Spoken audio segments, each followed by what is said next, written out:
இந்த வேலண்டைன்ஸ் டே மாதிரி வேலை இல்லாதவங்க டேன்னு ஒன்று இருந்தால் நல்லா இருக்கும்ல. ரெண்டும் ஒன்று தான்டா. அதுக்கு இல்லை, பிஇ முடிச்சு 1.5 வருஷம் ஆச்சு, இன்னும் ஒரு வேலையை ஒழுங்காக செட் ஆகலை. அதான் ஒரே காண்டா இருக்குடா. டேய் ஸ்டார்டிங்கில் அப்படி தான்டா இருக்கும். ஒன் செட் மைக்ரோசாஃப்ட்டில் வேலை செய்கிற நீ அப்படி தான் சொல்லுவேன். ஒரு வருஷத்துக்கு 7.5 லட்சம் பேர் இன்ஜினியரிங் முடிக்கிறாங்க. எத்தனை வேகன்சி இருக்குது? அவ்வளோலாம் இல்லை. அப்போ மீதி எல்லாருக்கும் இதே கதி தானே. எனக்கு அதில் இன்ட்ரெஸ்ட் கூட இல்லைடா. ஆனால் அது எனக்கு தெரிய வரும்போது பிஇ செகண்ட் இயர் முடிச்சிட்டேன். டேய் ஏன்டா அவ்வளோ மிக்ஸாக பேசுகிற? உனக்கு ஒன்றா சும்மா விட்டுருவேண்ணா? யோசிச்சு பாரு. சரி சரி. இல்லை யோசிச்சு பாரு. சரிடா விடு. யோசிச்சு பாரு.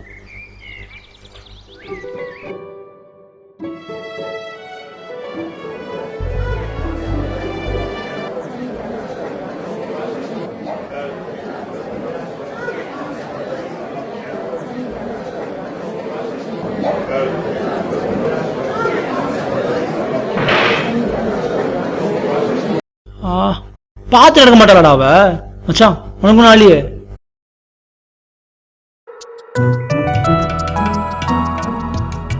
அடா பாவி, நான் என்ன லாரி மேலே ஆடாம போனேன்? அழகான பொண்ணுடா. அதுக்கு ஏன்டா சந்திரமுகி ரஜினி மாதிரி பறந்து வந்து தட்டி விட்டேன்? ஏய் ஓகே இல்ல? நட்புடா நட்பு. போலாம் வா.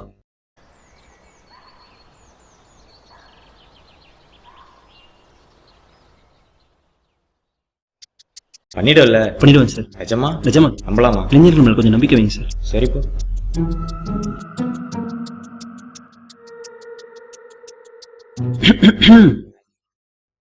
Today we are going to see about embedded systems. I mean microcontrollers. Embedded systems is nothing but a combination of hardware and software. An embedded system differs from an operating system in a way that an operating system acts individually, but an embedded system is a part of another system. Okay, now we see the categories of there are different categories. There are various categories of embedded system based on scale. It is small size scale, medium size scale, large size scale, small scale, medium scale, large scale and sophisticated scale. Based on orientation, it is time oriented. என்ன பண்ற? உன்ன மேல ஒரு ஆள்கிட்ட பொறுப்பு கொடுத்தா இப்படி தான் பண்ணுவியா? போதும் நீ எடுத்தது. இதுவே ஸ்டாஃப் கிளாஸ் எடுக்கும்போது லாஸ்ட் பெஞ்சில் உட்காந்து கலாய்க்க தெரியுது இல்ல? ஒரு நாள் நீ பார்த்துட்டு சும்மா இருந்ததுனாலே பல நாள் எனக்கு பிரச்சனை எல்லாம் வந்திருக்கும். நட்புடா நட்பு. ஒன்றும் பண்ண முடியாது. As Astle advances here and hits the ball for 6. No, 4. One bounce over the rope at long off. It had some hang time. John Lewis's woes continue. Astle giving him the charge and drop kicking him over long off. பரவாயில்ல aunty, 4 race பையனை கூட சீடா முறுக்கு சிப்ஸ்லாம் வச்சு அசத்துறீங்க. Great aunty நீங்க. டேய் அப்ப you know university rank இல்லையா?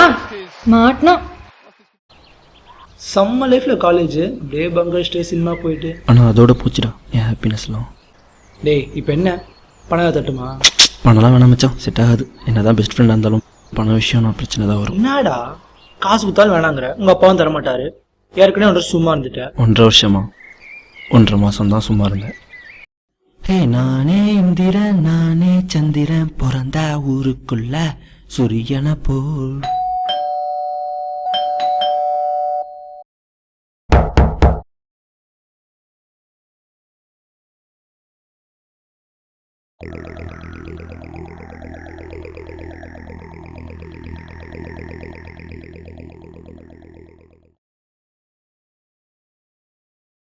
Hello அம்மா, இங்க நான் சொல்ல மறந்துட்டேன். நான் இங்க ஒரு ஃபங்க்ஷனுக்கு வந்திருக்கேன். ஃப்ரிட்ஜ்ல சாப்பாடு இருக்கும், நீ சாப்பிடு. சரி, அப்போ அப்பா வந்தாருன்னா அவருக்கு டிஃபன். அப்பாவா? அப்பா தான் காலையிலேயே பிசினஸ் விஷயமா வெளில கிளம்பிட்டாரே, உனக்கு தெரியாதா? சரி, அண்ணா அண்ணி எல்லாம் எங்க? அண்ணா அண்ணி வீட்டுக்கு போய் 2 நாள் ஆகுதே. உன்கிட்ட சொல்லலையா? இல்லம்மா, சொல்லியிருப்பான், நான் தான் மறந்துருப்பேன். சரி நான் வரதுக்கு லேட் ஆகும். எனக்கு செல்போன் வாங்கி கொடுக்காதப்ப கண்டிக்கிறதுக்குன்னு நினைச்சேன், ஆனா கண்டுக்கவே இல்லைன்னு அப்பதான்டா புரிஞ்சுக்கிட்டேன். பெரிய பெரிய தப்பு பண்றவங்க கூட இந்த உலகம் மன்னிச்சிடும். ஆனா எதுவுமே பண்ணாம சும்மா இருக்காங்க பத்தியா, அவங்கள கவலைப்படவே மாட்டாங்க. சரி, அதான் அப்படியே கொஞ்ச நாள் வேலை தேடிட்டே இருந்தேன். ஆனா எதுவுமே கிடைக்கல. சரி, நீ வேலை தேடிட்டே இருந்தா வேலைக்காகாதுன்னு ஒரு பார்ட் டைம் ஜாப் பண்ணிட்டே வேலை தேடலான்ட்டு ஒரு அண்ணாச்சி கடையில் போய் சேர்ந்தேன்.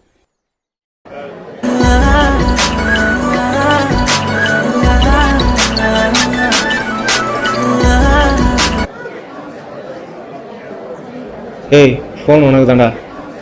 ரொம்ப தேங்க்ஸ். ஏய் ஃபோனை பேசுறா. ஓ சாரி அண்ணாச்சி. ஹலோ அம்மா. ஒரு நிமிஷம், நீ சொல்கிறது ஒழுங்காக கேட்கல, நான் வெளியே வந்து பேசுகிறேன். ஒரு நிமிஷம். அண்ணாச்சி ஒரு நிமிஷம் அண்ணாச்சி.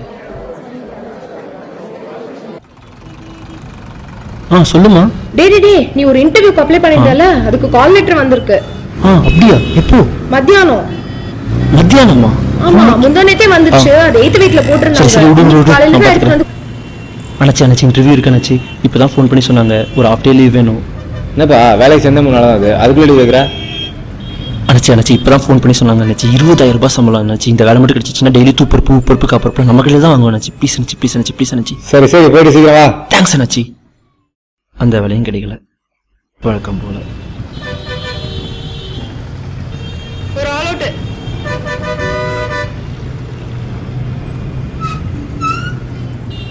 எனக்கு எதுக்கு அண்ணாச்சி அசிஸ்டன்ட்லாம்? இல்லைப்பா, நீ பிஇ படிச்சிருக்க, உனக்கு சம்பளம் 4,500 ரூபா. நீ வேலைக்கு சேர்ந்த அதே தான் இவனும் வேலைக்கு வந்து கேட்டான். இவன் 8வது வரையும் தான் படிச்சிருக்கான், இவனுக்கு சம்பளம் 2,500 ரூபா. நீ வெளில எங்கேயோ வேலை கிடச்சிட்டு போயிட்டியா, அதான்ப்பா. என்னாச்சு? ஹாஃப் டே தானே லீவ் கேட்டேன், இன்டர்வியூ வந்து நேராக வர்றேன்னாச்சு.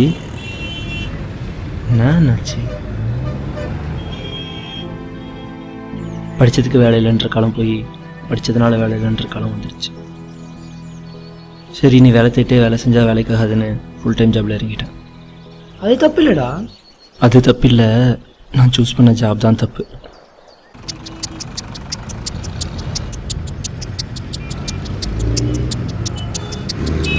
புது வண்டியா? ஆமாம். எவ்வளோ மைலேஜ் தருது? 70 தருது. Speed maximum 120. அதுக்கு இல்லை, இப்படியே நீங்கள் வேகமாக போயிட்டே இருக்கீங்கன்னு வச்சுக்கோங்களேன், திடீர்னு ஒரு லாரி வந்து உங்கள் மேலே மோதலாம். நீங்கள் ஒழுங்காக தான் போயிட்டுருப்பீங்க பாவம். அதே மாதிரி அவனு வருவான்னு நாம் எதிர்பார்க்க முடியுமா? நீங்கள் வேற பார்த்தா ஃபேமிலி மேன் மாதிரி இருக்கீங்க. உங்களுக்கு ஏதாவது ஒன்றுனா உங்கள் ஃபேமிலியை யார் பார்த்துப்பாங்க? ஆனால் நீங்கள் எதுக்கும் பயப்படாதீங்க, என்கிட்ட ஒரு இன்சூரன்ஸ் பாலிசி. எங்க பயப்படாதீங்க, பயமா இருந்தால் ஒரு பாலிசி எடுத்துக்கோங்க.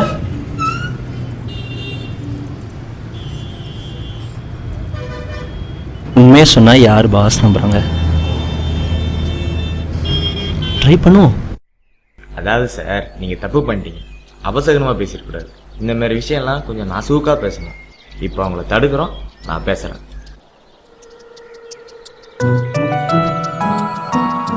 எக்ஸ்கியூஸ் மீ மேடம், நாங்கள் எல்ஐசிலேருந்து வரோம். சரி வாங்க. Insurance agent. இருந்துட்டு போங்க. இல்லை, ஒரு பாலிசி. ஒரு வாட்டி பாலிசி எடுத்துட்டு மாசம் மாசம் பணம் கட்டுறதா? இல்லை, தேவைப்படும். இல்ல தேவைப்படாது. இப்போ நீங்கள் சமையல் பண்ணுறீங்க, கேஸ் ஆஃப் பண்ணால் மறந்துடுறீங்க. அன்றைக்கின்னு பார்த்து எலி கேஸ் ஒயரை கடிச்சு வச்சிருது. வீட்டுக்கு போய் சுவிட்சாக போடுறீங்க, ஷார்ட் சர்க்கியூட் வெடிச்சிருது. இப்போ என்ன பண்ணுவீங்க? உள்ள போகும்போது வாசனை வரும்ல, அதை வச்சு தப்பிச்சுப்பேன். அது நைட் டைமு, பவர் கட்டு. நீங்கள் உள்ளே போகும்போதே கேன்ல ஏற்றி வச்சுட்டே தான் போறீங்க. இப்போ என்ன பண்ணுவீங்க? இதுல இருந்து கேஸ் சிலிண்டர் தூக்கி போட்டு கெரசில சமைப்பேன். ஆகிற வேலையை பாருங்க. இப்போ என்னதான் பண்ணணும்? ஒரு பாலிசி எடுத்துக்கோங்க. ஆகிற வேலையை பாருங்க. என்னங்க ஒருத்தர் கூட பாலிசியே எடுக்க மாட்டேங்கிறாங்க? என்ன சார் பண்ணுறது? மிடில் கிளாஸ் ஃபேமிலி சம்பாதிக்கலாம் செலவுக்கே சரியாக போகுது. எடுத்தால் ஹை கிளாஸ் தான் எடுக்கணும். எங்க ஏற்கனவே ஹை கிளாஸில் பாதி பேர் பாலிசி வச்சுருக்கான், மீதி பேரும் பாலிசியே வைக்கக்கூடாதுன்னு ஒரு பாலிசி வச்சுருக்கான். இதெல்லாம் ஆகாதுங்க. இதெல்லாம் நடக்கிற காரியம் இல்லை. பிஇன்னு வெளியே அமைச்சிடுறாங்களேன்னு தான் கமிஷன் பேஸ்டு ஜாபே எடுத்தேன். கமிஷன் பேஸ்ட் ஜாப் பண்ணும்போது தப்பு இல்லைடா, பட் இந்த இன்சூரன்ஸ் பண்ண பார்த்தியா, அதான் நீ பண்ணதே பெரிய தப்பு.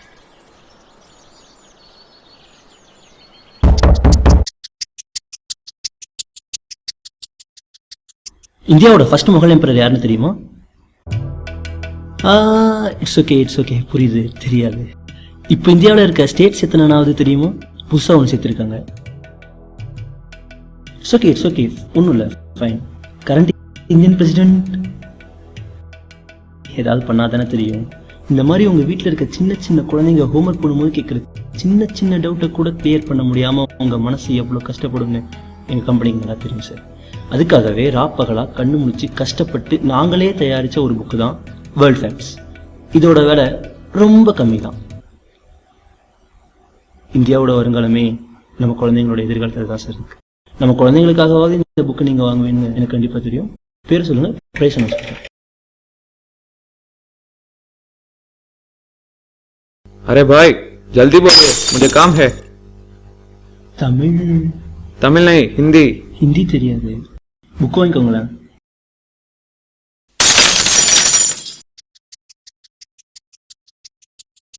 Hey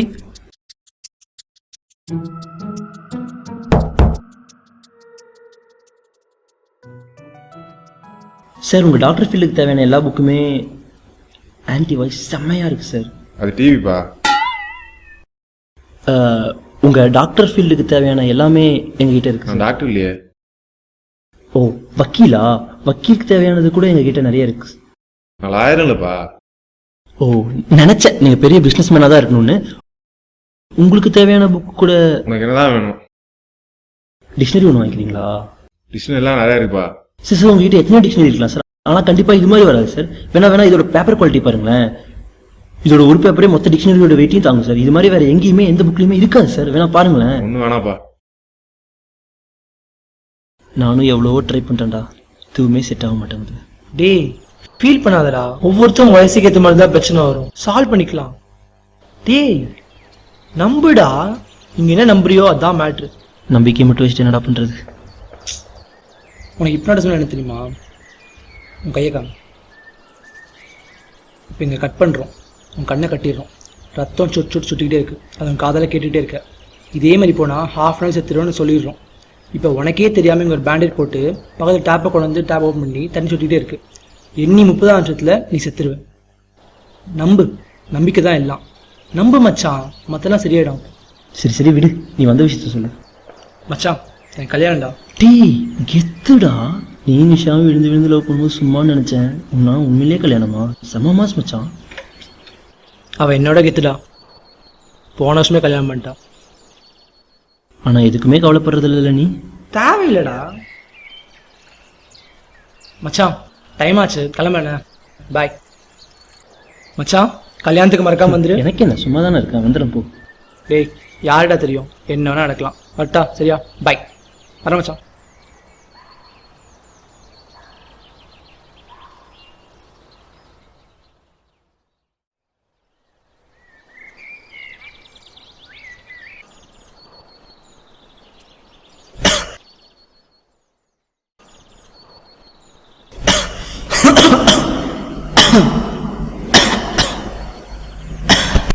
hello sir. சார் ஏன் இப்படி ரொம்ப இரும்பிட்டே இருக்கீங்க? ஆமாப்பா, வேற ஒன்றும் இல்லை. 1/2 மணி நேரமாக வாக்கிங் வரதுனால ஆஸ்துமானா ஏன் இப்படி வாக்கிங் வரீங்க? கொலஸ்ட்ரால் கொஞ்சம் அதிகமாக இருக்குதுப்பா, அதனால தான் நான் வாக்கிங்கே வரேன். ரொம்ப இரும்புறீங்களே, நான் வேணா போய் ஒரு குளுக்கோஸ் வாங்கிட்டு வரேன். சுகர் இருக்கு, வேணாம்.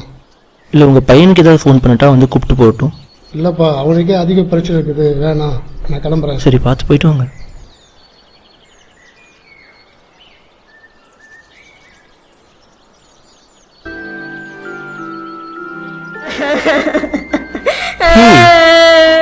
ஏன்டா ஊற, என்னாச்சு?